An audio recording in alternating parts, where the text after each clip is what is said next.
Halo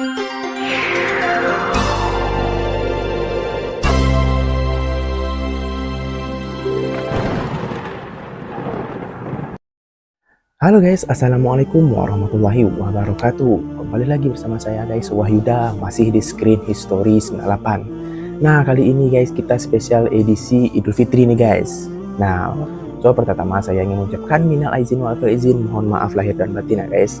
Saya segenap tim Screen History 98 mengucapkan mohon maaf lahir dan batin. Apabila ada yang kata yang salah, mohon dimaafkan ya guys. Nah, spesial Idul Fitri ini kita tidak membahas film nih guys, kita tidak membahas seputar film atau rekomendasi film. Tapi saat ini kita akan membahas nih flashback ke zaman bukan para khalifah ya guys, tepatnya khalifah Rasyidin. Nah, kita akan membahas nih biografi singkat 4 sahabat Nabi yang paling mulia nih guys. Nah, kalian pasti sudah tahu ya guys, yaitu Sayyidina Abu Bakar As-Siddiq, Sayyidina Umar bin Khattab, Sayyidina Utsman bin Affan, dan Sayyidina Ali bin Abi Thalib. So, bagaimana biografi singkatnya guys?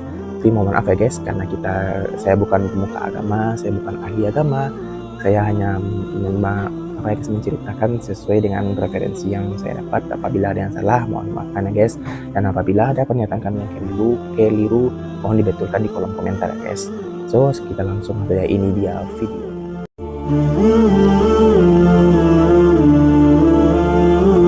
Oke, mari kita mulai dengan biografi singkat dari salah satu sahabat Nabi yang dikenal dengan sahabat atau manusia paling mulia setelah para Nabi, yaitu sekaligus sebagai mertua dan sebagai mertua dari Rasulullah SAW, yaitu Abu Bakar As-Siddiq, salah satu dari 4 sahabat Nabi yang selain juga menjadi sahabat Nabi. Beliau juga menjadi Khulafaur Rasyidin pertama yang meneruskan perjuangan Nabi Muhammad SAW dalam memimpin umat Islam nih guys. Nama asli beliau adalah Abu Khafah atau Abdullah bin Utsman. Nah, beliau mendapatkan gelar Abu Bakar dari Rasulullah SAW, sekaligus gelar As-Siddiq karena beliau memiliki sifat benar nih guys, atau kebenaran atau pembenar. Selain memang beliau selalu berkata benar, beliau juga selalu membenarkan apa saja yang dilakukan serta disabdakan oleh Rasulullah SAW. Abu Bakar As-Siddiq bersahabat dengan Nabi Muhammad SAW sejak beliau masih usia remaja. Nah, disebut bahwa Abu Bakar As-Siddiq dengan Nabi Muhammad SAW ini usianya hanya terpaut 2 tahun nih guys. Ketika masih remaja, Abu Bakar sudah terkenal dengan sifat-sifat mulianya, dan beliau juga termasuk yang pertama masuk Islam atau biasa dikenal dengan asabiqunal awalun. Nah, selalu setia kepada Rasulullah SAW. Sejak memeluk agama Islam ya guys, Abu Bakar As-Siddiq ini selalu setia mendampingi Rasulullah SAW. Beliau tidak hanya menemani Rasulullah SAW dalam berdakwah, tapi juga ikut dalam berperang serta melindungi Rasulullah SAW guys. Nah, ketika Nabi Muhammad SAW hijrah, beliau dengan sukarela menemani. Tidak hanya itu, ketika kaum kafir Quraisy ini memburu beliau berdua, Abu Bakar dan Rasulullah, Abu Bakar mengkhawatirkan kondisi Nabi Muhammad SAW. Beliau takut nih guys, kaum kafir mengetahui keberadaan mereka yang ada di dalam gua Sur, kemudian membunuh Rasulullah SAW. Kekhawatiran ini membuat beliau menangis dan kemudian ditenangkan oleh Rasulullah SAW nih guys. Nah, beliau setelah wafatnya Rasulullah SAW ya guys, beliau terpilih menjadi khalifah setelah kaum Muhajirin dan kaum Ansar memaklumi musyawarah. Dari musyawarah ini, Abu Bakar terpilih sebagai khalifah yang akan mengisi kekosongan pemerintahan. Nah, saat menjadi khalifah, Abu Bakar menerangi kaum yang murtad sekaligus menyebarkan agama Islam hingga mencapai Hirab, Suriah, serta Irak. Tidak hanya memerangi kaum murtad, beliau bahkan juga menumpas para nabi palsu ini. Nah, beliau wafat sesudah berwasiat agar pemimpinannya dan berwasiat yang agar pemimpinannya digantikan oleh Sayyidina Abu Bakar As-Siddiq. Beliau kemudian wafat pada usia 63 tahun dan akan berdampingan dengan makam salam guys.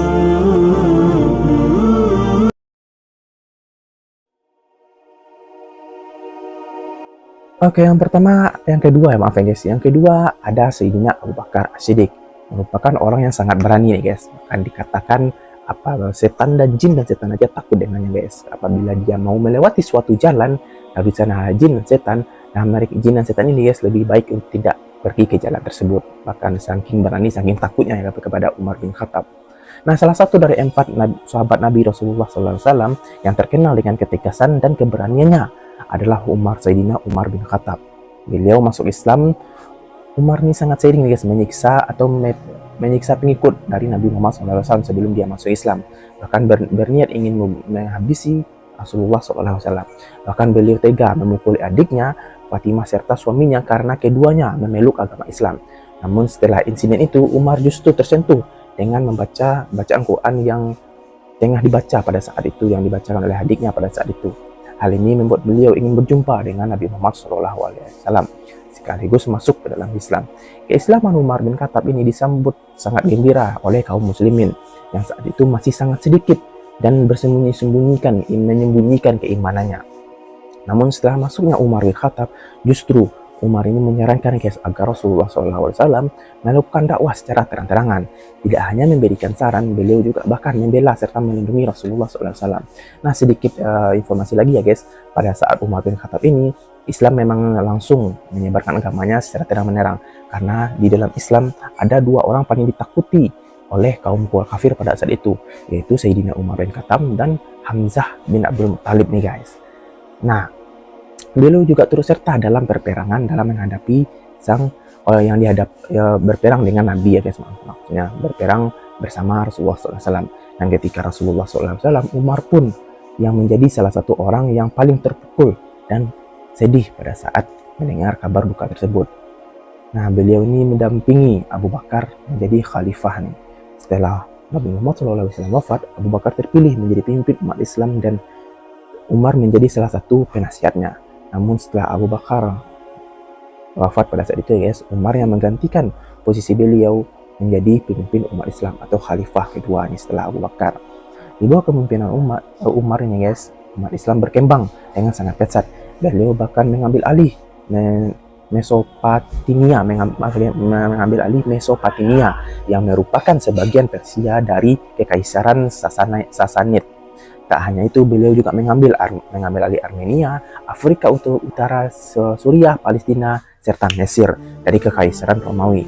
Beliau wafat setelah dibunuh ya guys, atau mungkin ditusuk pada saat beliau melaksanakan sholat subuh oleh Abu Luwah, yang membuat beliau wafat saat akan mengimani sholat subuh pada saat itu. Setelah beberapa hari menahan sakit, akhirnya beliau, Utsman bin Affan, dijuluki sebagai pemilik dua cahaya atau Zarnurain. Nah, sahabat beliau yang satu ini menjadi khalifah ketiga setelah wafatnya Umar bin Khattab. Dan setelah melakukan musyawarah nih guys, terpilihlah beliau sebagai khalifah ketiga menggantikan Umar bin Khattab. Beliau adalah salah satu dari 4 sahabat Nabi yang mendapatkan julukan Zurnurain, yang artinya adalah pemilik dua cahaya. Julukan itu beliau dapatkan karena beliau menikahi 2 orang putri Rasulullah SAW. Yang putri pertama yaitu Ruqayyah dan kedua adalah Ummi Kulsum. Ruqayyah meninggal pada hari terjadinya perang Badar pada tahun kedua Hijriah. Nah, pada saat itu Utsman bin Affan merasa sangat sedih dengan wafatnya istri tercinta. Namun pada tahun keempat Hijrahnya kemudian, Rasulullah SAW menikahkan Utsman bin Affan dengan Ummi Kulsum yang merupakan adik dari Ruqayyah. Nah, Utsman bin Affan ini merupakan saudagar yang sangat kaya raya dan dermawan. Justru sebaliknya, Utsman bin Affan ini menjadi salah satu sahabat Nabi yang dermawan, jujur, serta rendah hati. Beliau juga merupakan golongan asabiqunal awalun. Ini golongan orang-orang yang pertama yang masuk dalam Islam. Sejak memeluk agama Islam, beliau juga selalu setia untuk mendampingi Rasulullah SAW. Bahkan saat Nabi Muhammad SAW masih hidup, Utsman bin Affan selalu menginfakkan hartanya untuk kepentingan agama Allah. Salah satu contohnya adalah pada saat perang Tabuk, kala itu Utsman bin Affan bahkan menyumbang sebanyak 1000 dirham, dan nilai ini setara dengan sepertiga kebutuhan perang. Tidak hanya itu, beliau juga menyediakan 10 ekor kuda serta 950 ekor unta. Beliau juga terkenal sebagai sosok yang jiwa sosialnya sangat tinggi. Beliau juga akan gelisah begitu tahu ada orang yang sedang mengalami kesulitan, sedangkan posisi beliau tidak bisa membantu orang tersebut. Di kalangan orang-orang Quraisy sendiri, beliau juga termasuk orang yang kaya, namun beliau tidak menjadikan kekayaannya sebagai sarana bermaksiat.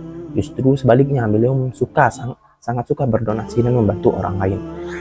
Beliau juga menjadi Khalifah Rasyidin.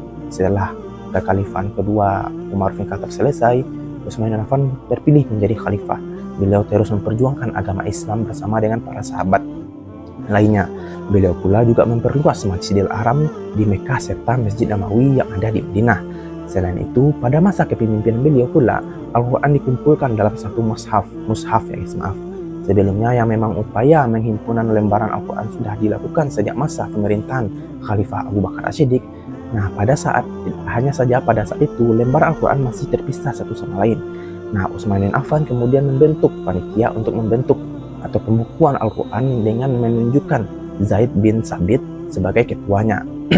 Nah, sebegitu berjasanya Utsman bin Affan, namun beliau meninggal dunia akibat terbunuh pada tahun Nabi Muhammad SAW yang selalu ditutup dengan kisah Ali bin Abi Thalib yang menjadi Khulafaur Rasyidin terakhir. Beliau masih merupakan sepupu dari Nabi Muhammad SAW. Nah, sendirinya yang ayah beliau yakni Abi Thalib adalah paman dari Rasulullah SAW. Nama asli Ali bin Abi Thalib adalah Haidar. Beliau lahir di Mekah sekitar 10 tahun sebelum Nabi Muhammad lahir. Sebelum Nabi Muhammad SAW diangkat menjadi utusan Allah. Maaf ya tadi salah. Nah, sejak lahir Ali bin Abi Thalib memang disuruh oleh Rasulullah SAW dan beliau juga yang memberikan nama Ali. Disclaimer ya guys. Jadi sejak lahir itu memang Ali bin Abi Thalib ini diasuh oleh Nabi Muhammad SAW dan Nabi Muhammad memberi julukan Ali kepada beliau. Nah, ketika Nabi Muhammad SAW menjadi Rasul, Ali adalah satu-satunya orang yang pertama yang mempercayai beliau atau As-Sabiqul Awwalun. Bahkan pada saat itu usianya masih remaja. Setelah dewasa, Ali pun menikahi salah satu putri dari Rasulullah SAW yaitu Fatimah, sang putri bungsu Nabi Muhammad SAW. Ali dikenal sebagai pemuda yang sopan, cerdas, bahkan beliau sendiri memberi julukan Nabi Muhammad sendiri memberikan juluk kepada beliau yaitu pintu gerbang pengetahuan agama Islam. Kiprah beliau dalam memperluas ajaran Islam sudah tidak perlu diragukan lagi nih guys, sebab beliau mengikuti banyak perperangan mendampingi Rasulullah SAW, kecuali saat terjadi perang Tabuk. Ali bin Abi Thalib absen karena pada saat itu sedang menjaga kota Madinah atas perintah Nabi Muhammad SAW. Ketika berlangsungnya perang Khaybar, Ali bin Abi Thalib juga mampu membuka benteng Khaybar, padahal kala itu tidak ada seorang pun yang sanggup membuka benteng itu. Nah, setelah Rasulullah SAW wafat, Ali bin Abi Thalib menjadi Khulafaur Rasyidin yang keempat, pemimpin umat Islam setelah kekhalifahan Sayyidina Umar, setelah kekhalifahan Sayyidina Abu Bakar, dan setelah kekhalifahan Utsman bin Affan. Beliau sangat bertanggung jawab menyejahterakan umat Islam serta memperluas syiar agama Islam. Akan tetapi, masa kepemimpinan beliau yang disebut-sebut sebagai masa kepemimpinan tersulit dalam sejarah Islam, sebab di masa ini pecahnya perang antar saudara umat Islam yang merupakan buntut dari terbunuhnya khalifah sebelumnya yaitu Utsman bin Affan. Seperti yang sudah disampaikan, 4 sahabat Nabi adalah orang-orang istimewa yang rela berkorban apa saja demi beliau dan juga saudara-saudara muslimnya. Mereka juga sangat gemar bersedekah dan berbuat baik satu sama lain yang sangat bisa untuk ditiru. Apalagi sekarang sudah banyak lembaga-lembaga berpengelolaan masyarakat yang salah atau yayasan ya guys yang tidak jelas ya guys. Nah, itu dia biografi singkat, satu sejarah singkat dari Sayyidina Ali bin Abi Thalib. Oke guys, itu saja biografi singkat atau sejarah singkat dari Khalifah Rasyidin atau 4 sahabat Nabi paling mulia. So, apabila saya ada yang salah-salah ya guys, mohon maafkan ya guys, karena saya masih fakir ilmu, dan apabila pada sejarah tadi yang saya sebutkan ada yang salah atau kekeliruan, kalian boleh komen di bawah ya guys untuk membenarkannya. So, saya Wayuda, saya dengan segenap tim Screen di Story 98 ingin mengucapkan sekali lagi minal aizin wal faizin, mohon maaf lahir dan batin. Nah, semoga amal ibadah kita selama Ramadan bisa diterima oleh Allah Subhanahu wa taala dan kita bisa saling memaafkan. Amin amin ya robbal alamin. So, saya ingin mengingatkan lagi bagi kalian yang belum subscribe channel ini, kalian bisa untuk subscribe, like, komen, juga klik tombol notifikasinya agar kalian tidak ketinggalan nih update-update terbaru tentang video kami. So, saya Wahida Syah pamit undur diri. Saya akhiri dengan Assalamualaikum warahmatullahi wabarakatuh. Bye-bye.